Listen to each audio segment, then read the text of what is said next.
Warren Buffett की उम्र 11 साल की थी तो उन्होंने अपनी लाइफ का पहला इन्वेस्टमेंट किया था। उन्होंने अपनी लाइफ का पहला स्टॉक खरीदा था जिसका नाम था सिटी सर्विस कॉर्प। इस कंपनी का एक शेयर $38 में सेल हो रहा था, तो उन्होंने $114 से 3 शेयर्स खरीदे जो उस टाइम पे उनकी पूरी सेविंग्स थी। अब उस शेयर्स को बाय करने का उनका रीजन ये था कि वो कंपनी काफी सालों से कंटिन्यूसली प्रॉफिट्स कमा रही थी और डिविडेंड्स भी पे कर रही थी, लेकिन कुछ वजह से वो कंपनी ने पिछले कुछ सालों से डिविडेंड्स पे नहीं किए थे, जिसकी वजह से वो कंपनी के पास ऑलमोस्ट $100 पर शेयर का कैश जमा हो गया था। मतलब जितने रुपयों में वो कंपनी सेल हो रही थी उससे ज्यादा कैश तो उस कंपनी के पास ऐसे ही रखा हुआ था, और यही वजह से वॉरेन बफे ने अपनी लाइफ की पूरी सेविंग्स उसमें इन्वेस्ट की। अब दोस्तों यहाँ पे गौर करने वाली बात यह है कि आज की तारीख में मेजॉरिटी लोग ऑलमोस्ट सभी जो अपनी 20s में होते, जो अपनी लाइफ का पहला शेयर खरीदते, तो वो स्टॉक मार्केट में बस यूं ही किसी के बोलने पे इन्वेस्ट कर देते। आज की तारीख में हमारे पास स्टॉक मार्केट और इन्वेस्टिंग के बारे में सीखने के लिए कितने सारे फ्री के रिसोर्सेज अवेलेबल है, जैसे यूट्यूब, और हमारे पास टाइम भी बहुत होता है। जबकि वॉरेन बफे वो टाइम पे सिर्फ 11 साल के थे, तो वो एक जॉब भी कर रहे थे और स्कूल भी जाते थे, लेकिन फिर भी उन्होंने अच्छी रिसर्च करके और एक बहुत ही बढ़िया रीजन की वजह से स्टॉक में इन्वेस्ट किया और उससे अच्छा प्रॉफिट भी कमाया। तो हमें भी यहाँ से एक बहुत ही इंपॉर्टेंट लेसन सीखने मिलता है कि भले ही आपका इन्वेस्टमेंट अमाउंट कितना भी छोटा हो, आपको उसे एक राइट माइंडसेट से और पूरे ध्यान से इन्वेस्ट करना चाहिए, क्योंकि अगर आप उस सीड मनी को ही वेस्ट कर दोगे, यानी अपने बीज को, तो आप एक बहुत बड़ा ट्री कैसे ग्रो करोगे। तो इसीलिए जब आप उस छोटे से अमाउंट से पैसा अर्न करोगे, उसे खुद अपनी आंखों से ग्रो होते हुए देखोगे और लाइफ में छोटी छोटी सक्सेस अचीव करोगे, तभी आप आगे बढ़ोगे और फ्यूचर में बड़े अमाउंट को इन्वेस्ट करने का आपको कॉन्फिडेंस मिलेगा। तो इसीलिए आज हम ये जानेंगे कि आप अपना फर्स्ट 10 या 20,000 रुपीज कहाँ और कैसे इन्वेस्ट कर सकते हो। आपको इन्वेस्टिंग शुरू करने के लिए क्या माइंडसेट और स्ट्रेटजी चाहिए, हम एकदम सिंपल लैंग्वेज में आज की वीडियो में डिस्कस करेंगे। तो दोस्तों, जिन लोगों के मन में एक सवाल आ रहा होगा कि एक छोटे से अमाउंट को इन्वेस्ट करने से हमारा क्या होगा या हमें कितने अमाउंट से एक्चुअली में इन्वेस्टिंग शुरू करना चाहिए, तो उम्मीद करता हूँ कि उनको अपना आंसर मिल गया होगा, क्योंकि हर एक बड़ा इन्वेस्टर एक टाइम पे छोटा ही था। जैसे हमने अभी डिस्कस किया, वॉरेन बफे जो आज $100 बिलियन के मालिक है, उन्होंने भी $114 से अपनी इन्वेस्टिंग की जर्नी की शुरुआत की थी। और राकेश झुनझुनवाला ने भी, जो आज 30,000 करोड़ रुपीस के मालिक है, उन्होंने भी अपना पहला इन्वेस्टमेंट सिर्फ 5,000 रुपए से शुरू किया था। और जब मैंने अपनी इन्वेस्टिंग की जर्नी की शुरुआत में एक छोटा सा अमाउंट सेव किया था और मुझे उसे इन्वेस्ट करना था, तो मैं भी वही सोच रहा था कि क्या मुझे उसे इन्वेस्ट करना चाहिए या थोड़ा और सेव करना चाहिए। और तब मैंने एक बुक रीड की थी जिसमें ऑथर कहते हैं कि मिडिल क्लास लोगों का माइंडसेट कुछ ऐसा होता है कि जब हमारे पास ज्यादा पैसा आएगा तब हम इन्वेस्टिंग करेंगे, लेकिन रिच लोगों का माइंडसेट ऐसा होता है कि जब हम छोटे अमाउंट को इन्वेस्ट करेंगे तभी हमारे पास ज्यादा पैसा आएगा। और इसीलिए रिच लोग अपनी लाइफ में बहुत सारा पैसा बनाते और पुअर माइंडसेट के लोग अपनी लाइफ में सिर्फ बहाने बनाते। अब ये मैं इसीलिए बोल रहा हूँ क्योंकि जब भी हम मिडिल क्लास के लोग पैसा कमाते तो बहुत ही कम लोग कुछ अच्छी खासी सेविंग्स करते, और उसमें से भी मेजॉरिटी लोग जो सेविंग्स करते, उनकी सेविंग्स हमेशा किसी बैंक अकाउंट में या एफडी में ऐसी पड़ी होती है जहां उन्हें सिर्फ 5 से 6% का इंटरेस्ट मिल रहा होता है। वो उससे एक्चुअल इन्वेस्टिंग नहीं करते ये डर से कि कहीं वो उसे लूज ना कर दे, या शायद अभी उनके पास उतने पैसे नहीं है या उतनी नॉलेज नहीं है, एक्सेट्रा एक्सेट्रा। और फिर जब लोगों के पास ज्यादा पैसा आता है उनकी 30s और 40s में, तब उनको इन्वेस्टिंग की इतनी नॉलेज होती नहीं है, क्योंकि उन्होंने कभी अपनी 20s में एक छोटे अमाउंट से कभी इन्वेस्टिंग सीखा ही नहीं।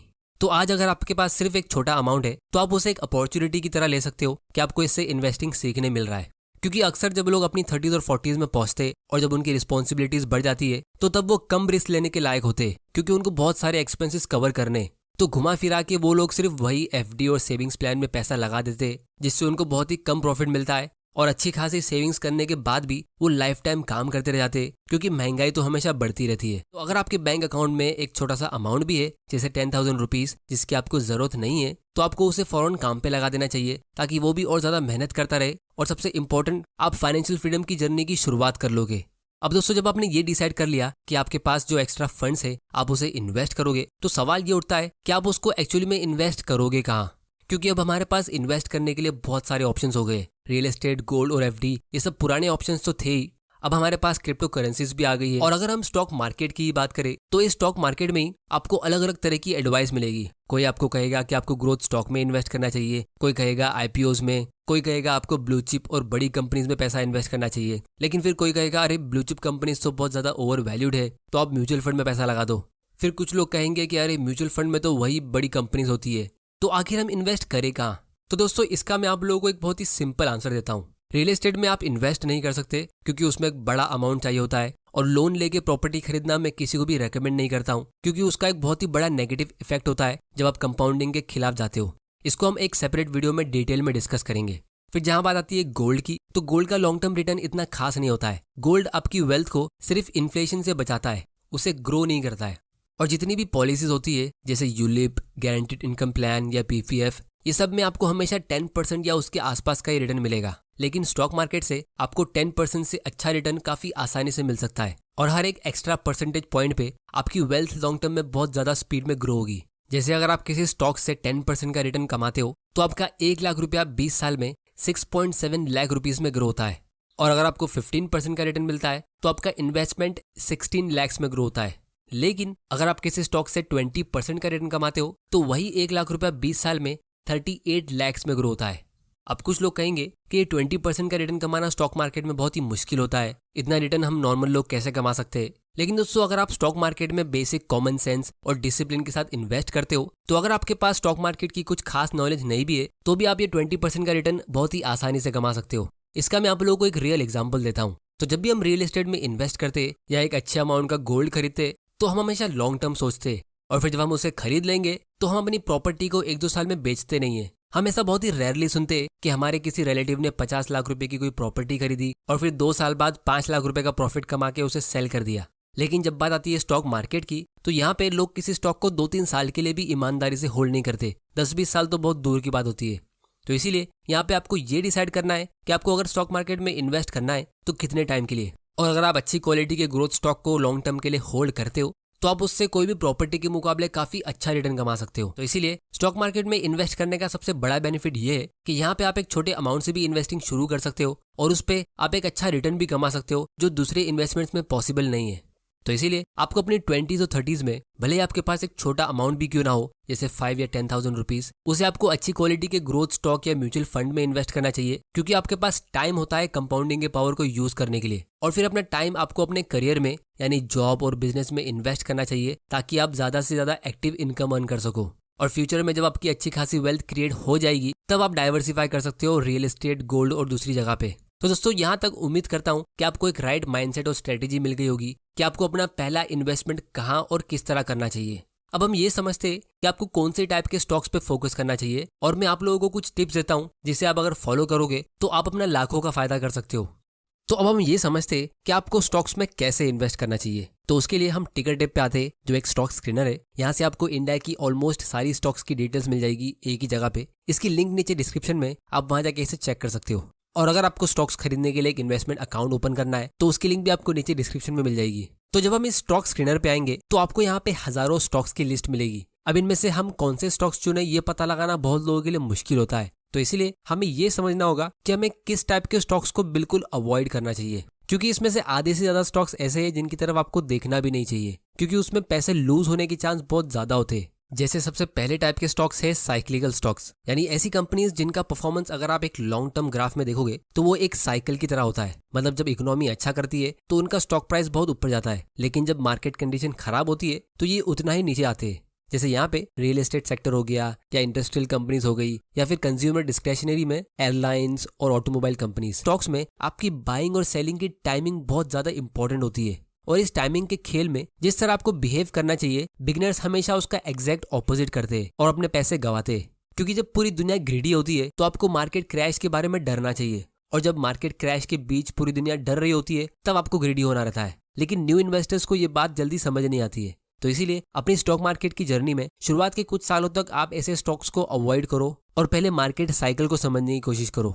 फिर दूसरे टाइप के स्टॉक है जिनको आपको अवॉइड करना चाहिए, वो है ऐसी कंपनीज जिनमें कोई ग्रोथ का स्कोप होता ही नहीं है, जैसे communication service, advertising, publishing, radio और टीवी चैनल्स। ये सब इंडस्ट्रीज डिक्लाइन हो रही है क्योंकि अब एंटरटेनमेंट को कंज्यूम करने का तरीका हमारा बदल चुका है। या फिर ये एनर्जी सेक्टर की कंपनीज, क्योंकि लोग आजकल ग्रीन एनर्जी पे फोकस कर रहे हैं। तो आपको अवॉइड करना चाहिए वो है पेनी स्टॉक्स, मतलब जिनके स्टॉक्स एकदम चीप प्राइस पे सेल होते हैं, जैसे 5 या 10 रुपया पर शेयर या फिर उससे भी कम। बिगिनर्स जिनके पास 5-10 हजार रुपए होते तो वो हमेशा किसी पेनी स्टॉक से ही अपनी स्टॉक मार्केट की जर्नी की शुरुआत करते। बिगिनर इन्वेस्टर्स ऐसे शेयर्स को बाय करते लॉटरी टिकट समझ के, और इसीलिए आप लोगों ने हमेशा देखा होगा कि न्यू इन्वेस्टर्स हमेशा पैसा लूज करते, क्योंकि पेनी स्टॉक्स चीप नहीं होते, ये सबसे ज्यादा एक्सपेंसिव होते, क्योंकि ये आपसे आपका पूरा कैपिटल लूज करवा सकते हैं। तो इसीलिए अब हम बात करते हैं कि आपको कौन सी टाइप की कंपनीज में इन्वेस्ट करना चाहिए। तो एज ए बिगिनर आपको ऐसी कंपनीज ढूंढनी चाहिए जो हर साल हर मार्केट कंडीशन में ग्रो होती रहे, इसमें ज़्यादातर रिटेल कंपनीज होती है जो बेसिक नेसेसिटीज के आइटम सेल करती है, या फिर एफएमसीजी कंपनीज जिसको हम कंज्यूमर स्टेपल्स भी कहते हैं। सबसे पहले आपको कौन सी कंपनी पिक करनी है, फिर दूसरा कौन से टाइम पे बाय करना है, और तीसरा उसे कब सेल करना है। ये तीनों चीज़ों में आपको राइट होना ही पड़ेगा, तब जाके आपको प्रॉफिट मिलेगा। और ये चीज़ बहुत ज़्यादा डिफिकल्ट होती है। अगर आप एक बार प्रॉफिट कमा भी लोगे तो शायद आप बार बार प्रॉफिट नहीं कमा पाओगे। इसीलिए लोगों को स्टॉक मार्केट बहुत रिस्की लगता है। तो इसीलिए एज ए बिगनर आप ऐसी कंपनी पिक करो जो कंसिस्टेंटली अपनी वेल्थ को कंपाउंड कर रही है।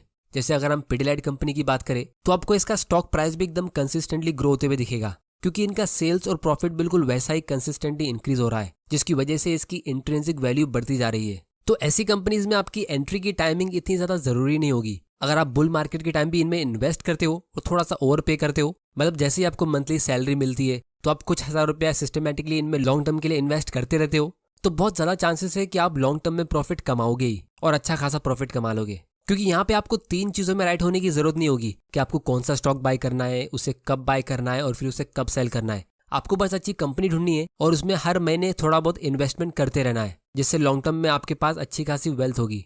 और बाकी टाइम आप कंपनीज को थोड़ा और डिटेल में एनालाइज करने में लगा सकते हो या अपनी नॉलेज को इम्प्रूव करने में। तो इसीलिए फाइनली मैं सिर्फ इतना ही कहूंगा कि स्टॉक के प्राइस को रोज देखने से आपको कुछ मिलेगा नहीं, आपका बस टाइम वेस्ट होगा और आप डिस्ट्रैक्ट रहोगे। उससे अच्छा ये होगा कि आप इन्वेस्टिंग के टाइमलेस प्रिंसिपल्स पे फोकस करो, ना कि शॉर्ट टर्म न्यूज और ट्रेंडिंग चीजों पे।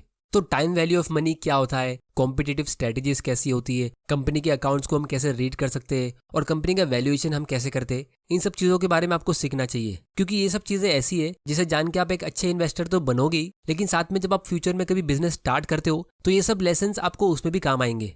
और वॉरेन बफे भी यही कहते हैं कि I am a great investor because I am a great businessman, and I am a great businessman because I am a great investor. क्योंकि हर इन्वेस्टर को एक अच्छे बिजनेस की तलाश होती है और हर बिजनेसमैन का उसके बिजनेस से मेन फोकस यही होता है कि वो कैसे उससे वेल्थ क्रिएट करे। सबसे इंपॉर्टेंट ये होता है कि आप स्टॉक्स के अप्स एंड डाउन्स में कैसे रिएक्ट करते हो। तो इसीलिए आप अपने इमोशंस को ट्रेन करो और पेशेंस को प्रैक्टिस करो, और साथ में आप अपनी खुद की पर्सनल लेवल पे इंट्रिंसिक वैल्यू को ग्रो करो, मतलब अपनी नॉलेज इंक्रीज करते रहो, जिससे आपकी खुद की इनकम भी बढ़ेगी आपकी वेल्थ के साथ। तो उसके लिए इस चैनल को सब्सक्राइब जरूर कर लेना, क्योंकि आपके लिए ऐसे वैल्यूबल और मोटिवेशनल वीडियोस में लाता रहूंगा, और बेल आइकन को प्रेस कर देना ताकि आपसे कोई ऐसे वीडियोस मिस ना हो जाए। तो दोस्तों आज की वीडियो में इतना ही। उम्मीद करता हूँ कि आपको इससे कुछ ना कुछ सीखने जरूर मिला होगा।